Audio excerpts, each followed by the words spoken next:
Kimberly, welcome to the show. Thank you for having me. Yes, we're extremely happy to have you on. So, first off, why don't you tell me a little bit about your company, Fun Cakes? So, I've been doing fun cakes for almost 16 years, and my cakes are really fun because they're fake. I don't do any real cakes. I don't have an oven, I don't have a refrigerator. So, we cover styrofoam with real fondant, and then we decorate it with either fresh flowers or handmade sugar flowers.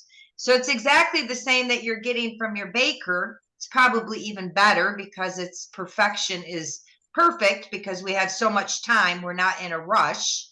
And so then I ship them to you, ship them right to your door, and they use them at weddings in place of a real cake. It's amazing. How did you come up with that idea? Well, I'd like to say that I was the genius, but I Mhm. was not. So I was working on getting a bakery, and I had to get, permission to make it certified with a triple sink and a stove and an oven and the overhead hoods. And so a bridal show was coming up in my town in Michigan. So I went and set up at the bridal show with fake cakes because that's what every bakery does. They go with fake cakes to show their work. And so I came back home from setting up, and the realtor called me and started cussing at me. Like, when are you going to sign the beep beep lease? And what the beep are you waiting for? And it's like, this is called fun cakes. It's not called like piss off cake or cursing cakes. Like, so when he stopped and took a breath, I'm like, I'm no longer interested in your building. So now I had to go to the bridal show with no location.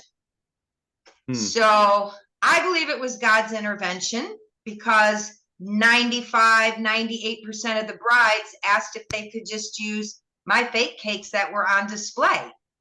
And I'm like, why would you do that? Like, what do you serve to your guests? How do you cut the cake and feed each other? And they taught me everything I needed to know. So I figured, you know what? The customer's right. The customer knows what they want. Hmm. And my husband was stuck in a commercial building with offices for like 2 years. And he's like, go for it, do it there.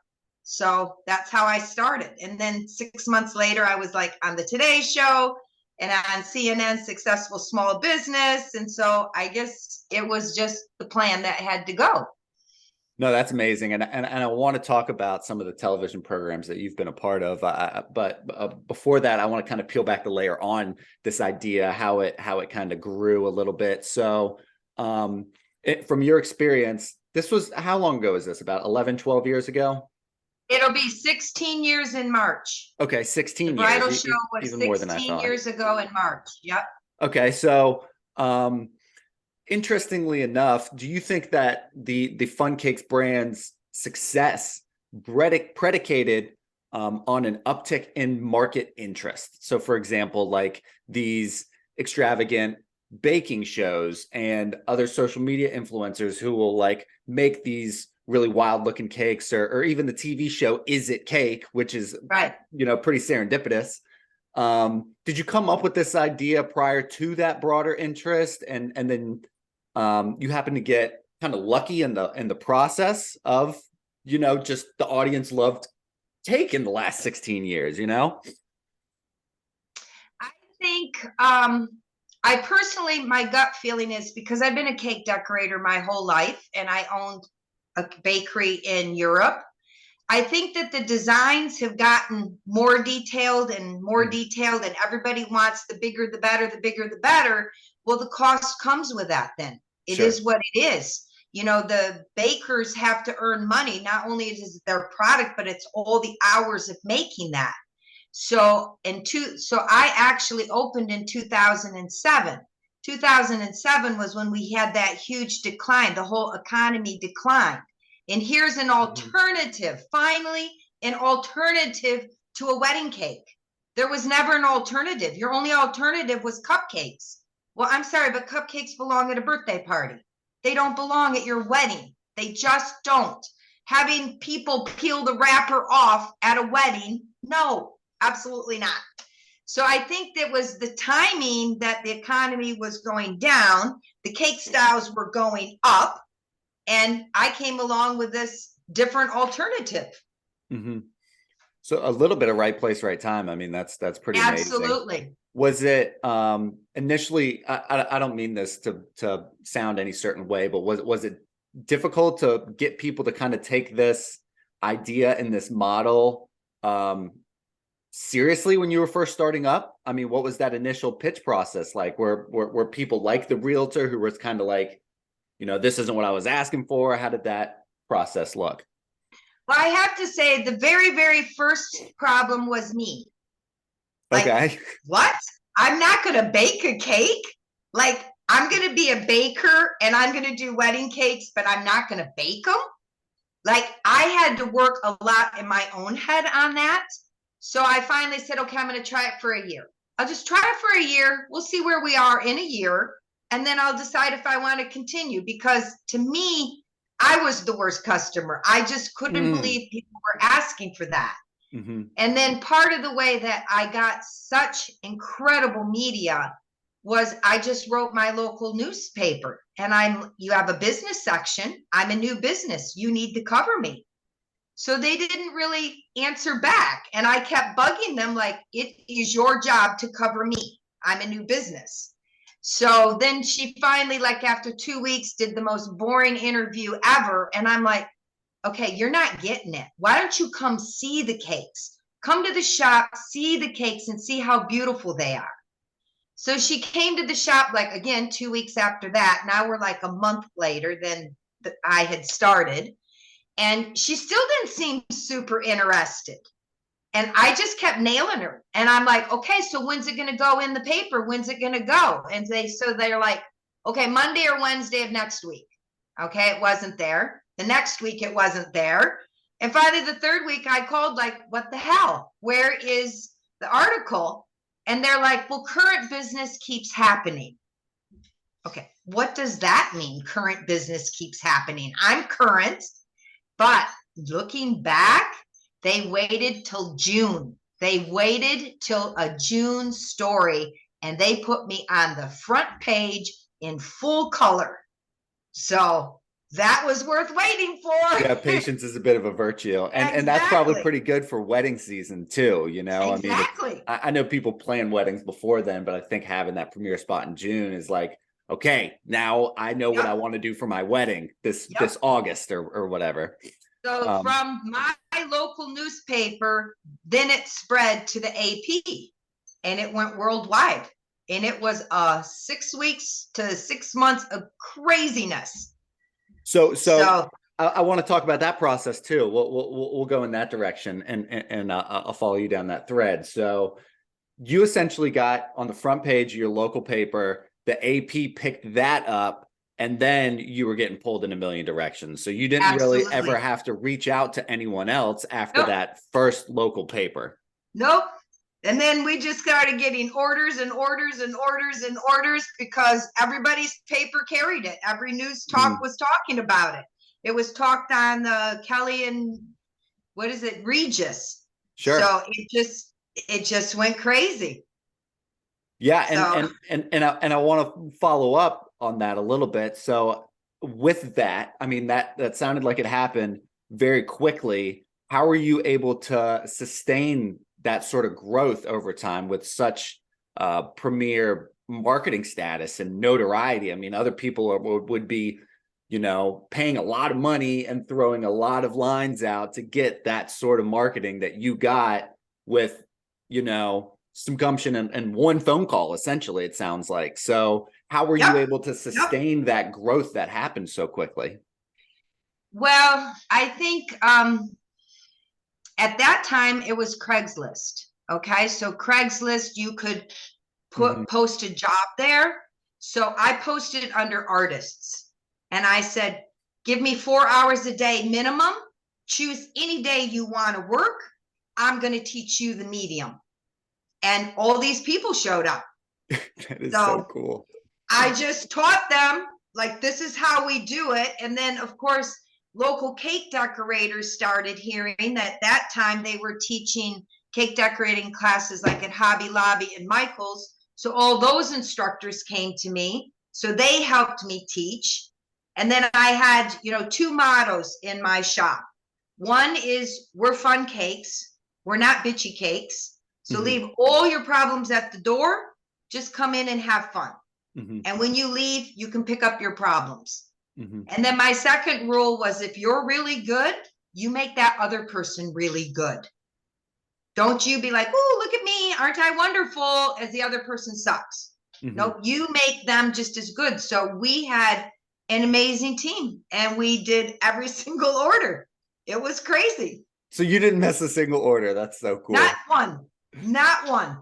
That is amazing. I mean, that's like a pretty traditional, like, American grassroots business story. And I appreciate your passion with it. And, one of the things that I hear that I really appreciate is when you're talking about that first year where you said you had to almost like emotionally disconnect from it. Like you had to let the idea be bigger than you. And I think I've talked with a couple people on this show about it. And that's something that I think people struggle with initially with a business is, this is my brainchild and I want to do everything to make it the best version that it can be.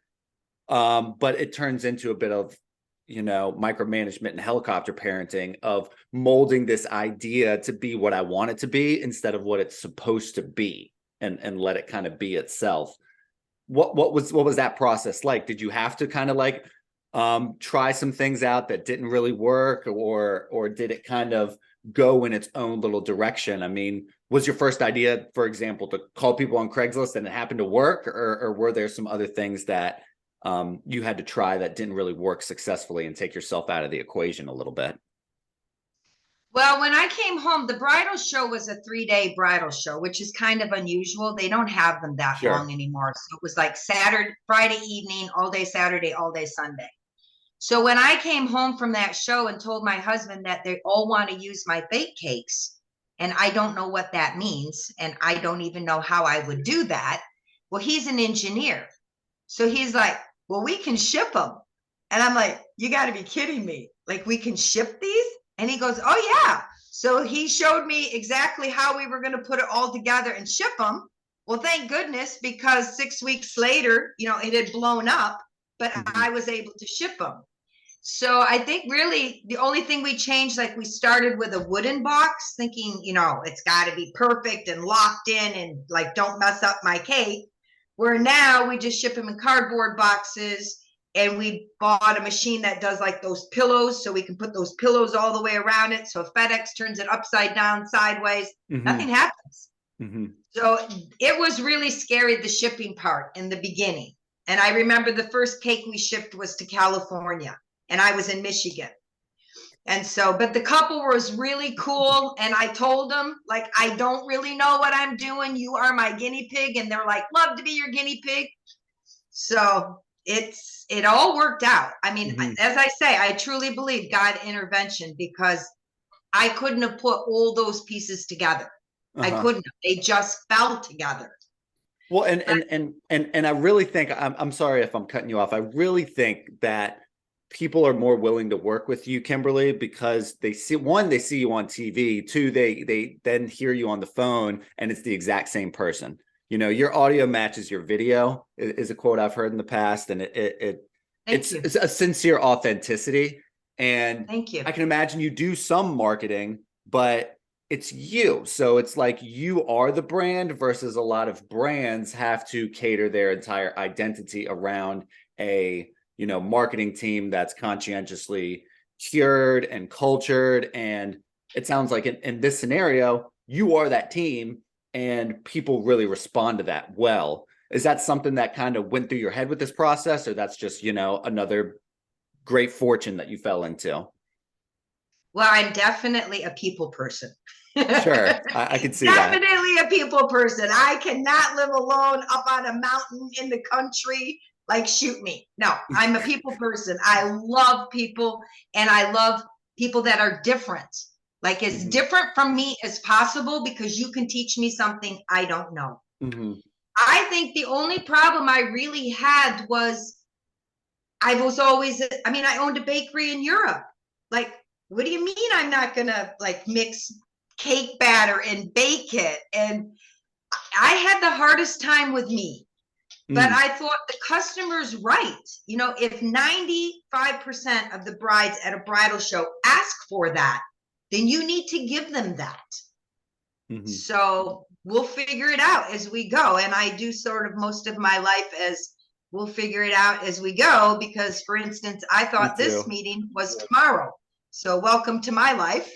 So we winged this at the last minute. Well, you made it. And again, that keeps it more authentic. It keeps it moving, keeps your answers honest. So I want to kind of talk about continue on your television experience. So another enviable experience that you got to have is being on Shark Tank, right? Absolutely. So what was that process like? How was that experience?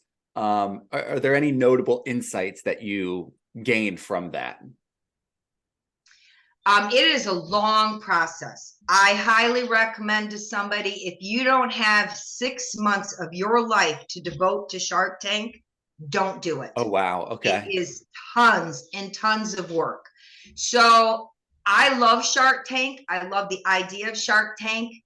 I knew they weren't our people, that we were going into grocery stores. There's no grocery store shark. Mm-hmm. So unless somebody wants to hop on board a grocery store chain, I didn't see us ever getting a deal. But what I liked about going on was, if you say that I do cakes, they're like, oh, that's nice. And cute. You're like, no, yeah. no. Like, I'm a real business. I do cakes. And they're like, oh, isn't that cute? Sure. Like, okay, I'm not Betty Crocker here, folks, even though Betty Crocker did really well. You know, like I have been on Shark Tank. And then they're like, oh, so you're a real business. Mm-hmm. So that's what it did for me. It gave me the validation that I'm a real company. And that's why we went. Plus, it would be a lot of fun. Mm-hmm. So everything I had read about Shark Tank was getting your product noticed is the hardest thing. Getting through that first step of what you have. So I just made a cake. I made a cake with all shark fins on it and waves on it. And I put all the judges, because who has a bigger ego than the judges? Sure. Yeah. See them sitting on a cake, they're thrilled. So I filled out the paperwork that was online. I sent the cake. I saw it was delivered. And then 2 hours later, I get a phone call and they're like, so how did you get this address? How did you know to send it here? And I'm like, it's online. Like, go to abc.com. It's online. And they're like, okay, well, you made it. So who are you working with? And I'm like, you tell me. I just started. So I got on as soon as that cake was delivered. Because who does this? Who does fake cakes? Like, nobody. Mm-hmm. And a little bit of guerrilla marketing can go a long way too. Yeah. They loved their cake. And it was on the show. Of course it was. Unfortunately, I didn't get a deal, but I think, like I said, they weren't grocery store sharks. Mm-hmm. I think that was the biggest problem.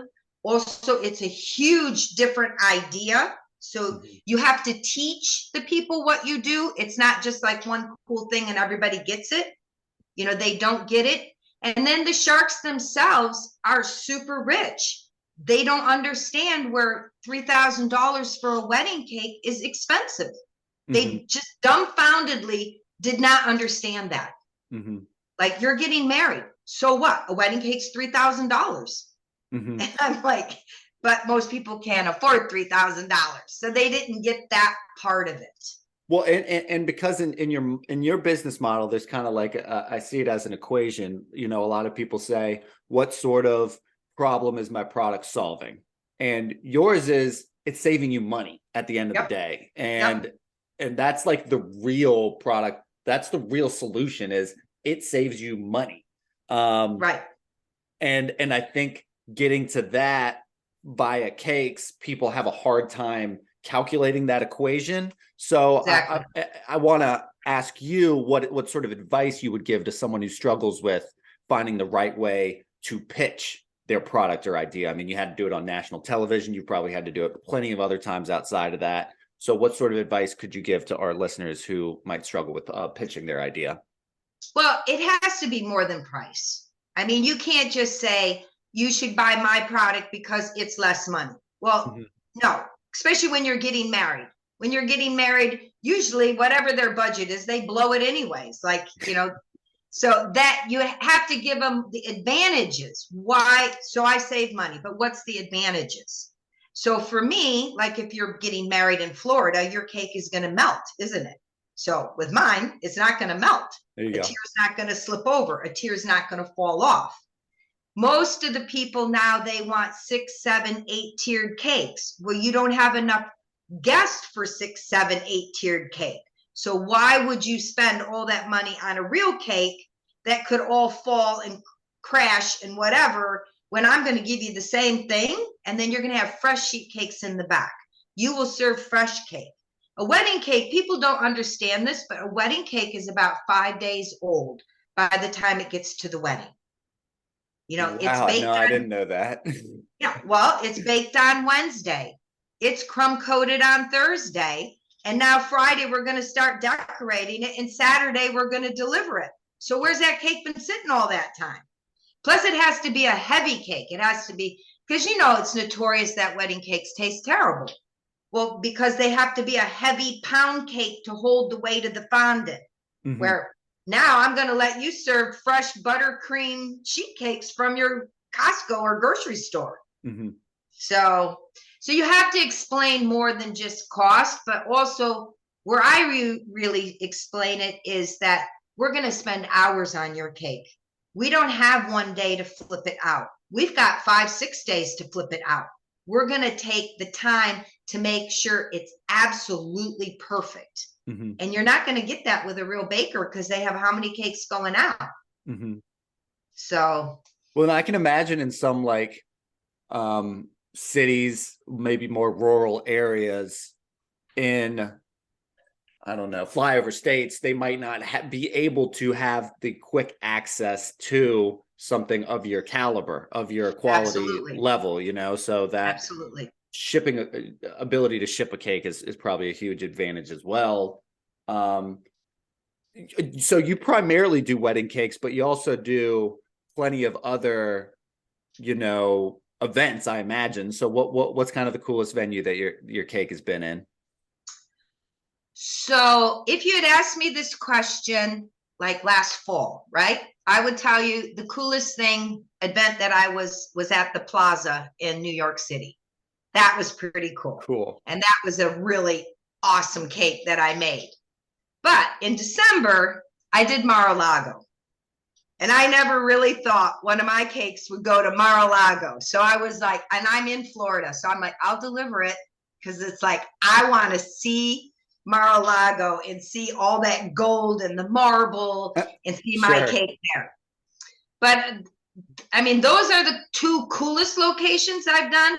But besides, like our cake was in the Hangover movie. We just did a cake for Netflix. We're really awesome for Hollywood because they can put all the lights on it and they can film and film and film for 3 days and nothing happens to our cake. Where a real cake, they can't do that.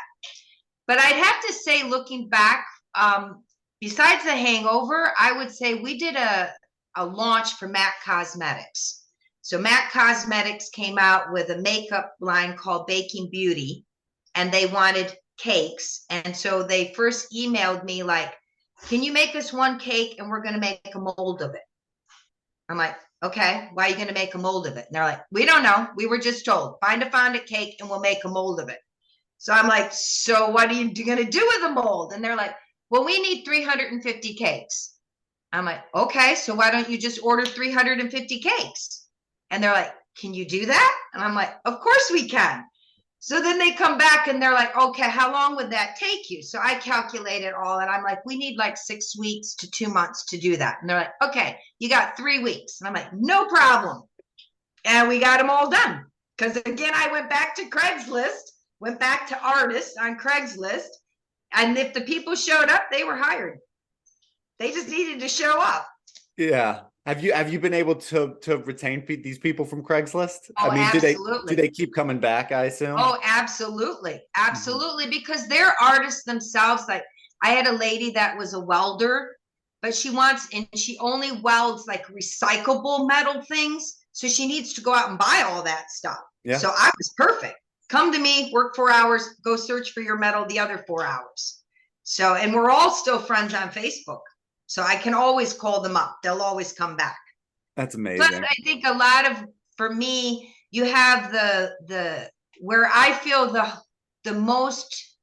closest to is the stay-at-home moms. You stay-at-home moms do the most important job ever, but they do have a couple hours every day, where the house has been cleaned, the laundry's done, the dinner's ready, the kids are off to school. So to pull them in and be able to use them for 4 hours a day, they're so thrilled that they have a job, but yet they can leave and go pick up the kids from school. Or if the kids are sick, they don't need to come. So that's always been the type of person I've pushed myself to the most, because I think it is important, their job, but they want to do more. I get it. That's amazing. That's really cool. I want to know specifically, maybe peel back the layer, no sort of pun intended, how much money a person can save when purchasing a fun cake, and we'll say also a sheet cake at the same time to serve at a wedding or event, as opposed to a decadent real cake. So what's essentially, my savings if I decided to go with Fun Cakes versus, some other decadent real cake company? So cakes are priced by slice. Okay. So you go to a baker, we got 200 people at our wedding. So she figures out how many tiers you need to serve 200 people. Okay. A normal baker, especially with I don't know exactly current because eggs have gone like crazy, but I would say between $3 and $4 a slice for a buttercream cake, and between $5 and $7 a slice for a fondant cake. Okay, so let's look at fondant cakes, because that's all I really pretty much do is fondant cakes. So they're looking between $5 and $7 a slice. Now that's, in New York City, you can get $25 a slice, but I'm like, nationwide average, and I'm like $3 a slice. So I'm less than half. So you save a lot. And then I encourage everybody to go to Costco to get their sheet cakes. Costco has delicious cakes. It's a 2-tiered cake, like, with filling in the middle versus like just a flat sheet cake with buttercream on top. It's got the layer in the middle. I highly recommend it. As long as it tastes good at that point, right? Right. It doesn't need to look. So from $5 to $7 to $3, I'm saving them half, 50% minimum. No, that's amazing. So do you find that that clients appreciate kind of the novelty of a faux cake, and they actually tell their guests about the reality of their cake, or does that kind of defeat the purpose a little bit? So I've done other interviews like this one, and they want to hear from the brides. And so I'll start going to the brides, and it's pretty much 50-50. 50% are like, no way anyone at that wedding is going to know that cake is fake. There's no way. And then the other 50% are like, well, yeah, look at all the money I saved. I'm like a genius. I'll tell everybody. So it's two completely different mind frames. Yeah. But what I have found this year, because, with COVID, we really, really hurt. There was barely any parties in any weddings, in any birthdays or quinceañeras or anything. So I just hung in there because I absolutely love what I do. And we had to downsize our location, and we had to do a lot of things to, cope with COVID. But now I'm getting brides calling me going, the venue told me to get a fake cake. And I'm like, really? So in 16 years, we've gone from what? Why would you do that? To now venues saying, yeah, I think you should get a fake cake, because it's so much easier for the venue. They don't have to worry. The temperature is absolutely perfect in that room. Nobody bumps that table. We have to have a talented person that knows how to take all those tiers off, cut all those, cake slices. Now they're charging to plate them. They're charging like $1.25 just to cut it and put it on a plate. So you have that cost on top. Where now it's more time consuming too. I can imagine having to go through and cut every single slice, then hand out every single slice, versus kind of like someone during can Exactly. cut the Costco cake, and then by the time cake's ready, they just deliver it. Exactly. Ta-da! Yeah. So now that's where I have noticed since January, they're all calling, going, my venue told me to get a fake cake. We think it's a great idea. I'm like, so do I. So do I. Yeah. So business, I would say, yeah, I'm glad we made it through COVID. Yeah, and you're definitely still here. You're still thriving.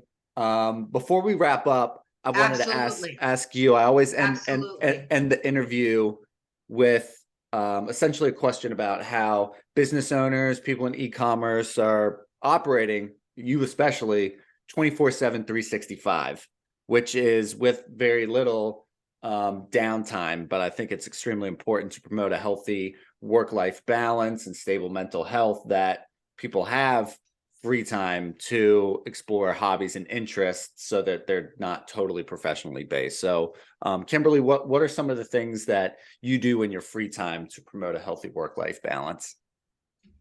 Well, before I did Fun Cakes, I was a visual designer at the department stores. So the one job started at 6 in the morning. I'm not a morning person. Me The neither. other one started at 8 in the morning. Still wasn't much better. So when I opened up Fun Cakes, I thought we're going to do it my way because it's my business. So my hours are 11 to 6 so that I can get up whenever I'd like to get up, and I can go work out. I can get the house organized, and then I go to work at 11 and I work 11 to 6. So I eat at my desk or my decorating table, whatever. So I'm still got a 7-hour day. Mm-hmm. But if we're super swamped, then I'll go in an hour early. Then I'll go in 10 to 6. So, and a lot of like the sugar flowers and stuff like that, I can make those at home. I can, like you're just wrapping them. I can wrap them while watching TV. But I have been very insistent. It's 11 to 6, Monday through Friday. Not available Saturday and Sunday. If you call me at 10 a.m., not going to answer you. Nope. And I've also noticed since COVID, like pre-COVID, if you got an email, answer it immediately. You better have everything spelled properly. You better have answered everything. Like you better have your A game on. Now, since COVID, everybody's like, yeah, get to me whenever. Thanks for answering I think you're back. totally right. Yeah. I love it. Mm-hmm. I love it. I think we've all become human since COVID. We've all slowed down. We've all like, let's smell the roses. Let's enjoy life. I think there's definitely a less like professional pressure. I think there's definitely a gratitude for like there's things more important than making sure that an email is double and triple checked for typos and Absolutely. dangling participles or whatever. Yeah, and if you're a morning person, then make your hours 6 in the morning to 2. Mm-hmm. Why not? And then have your whole afternoon free. Mm-hmm. I mean, you're always going to squeeze that extra hour of your 8-hour day.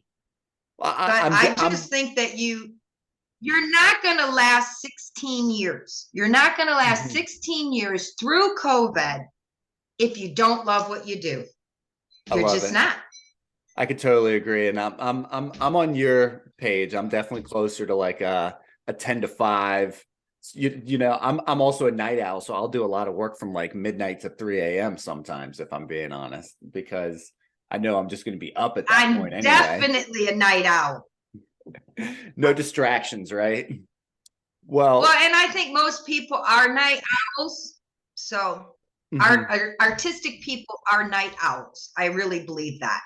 Yeah, the engineers and the physicians are that, morning, we got to go. And the rest of us are sort of like, yeah, whatever. I'll get there. I'll get there when I get there. Well, Kimberly, exactly. It's been an absolute blast talking with you. Thank you for coming to the show. And good luck with the rest of Fun Cakes' success. All right. Thank you so much. Appreciate it. Have a good one. Bye-bye.